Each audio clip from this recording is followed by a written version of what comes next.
ए सखी होलिया में पिया दारू बाजावा खाली करेला काम भूबेला जावा।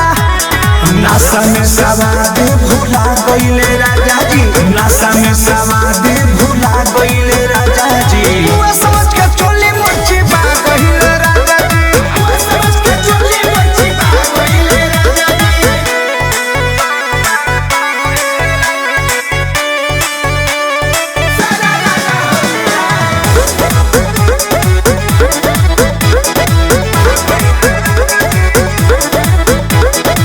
दर्द से अर्ज के रही सियले बिना से पहले नुकसान होई गइले। दर्द से अर्ज के रही सियले बिना से पहले नुकसान होई गइले। हड़बड़ में गड़बड़ का कइले राजा जी, हड़बड़ में गड़बड़ का कइले राजा जी। वो समझ के चोली मुर्चा बा गइले राजा जी, वो समझ के चोली मुर्ची बा गइले राजा जी।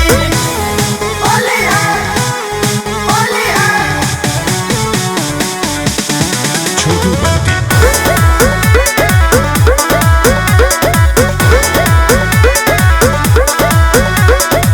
पिया पर बोध किया बोध नहीं छूटेला, पिया के सुर में इज्जत मोरा लूटेला।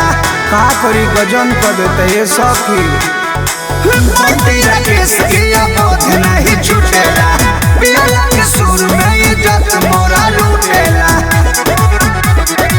रबड़ दाती से दबा गइले राजा जी, रबड़ दाती से दबा गइले राजा जी।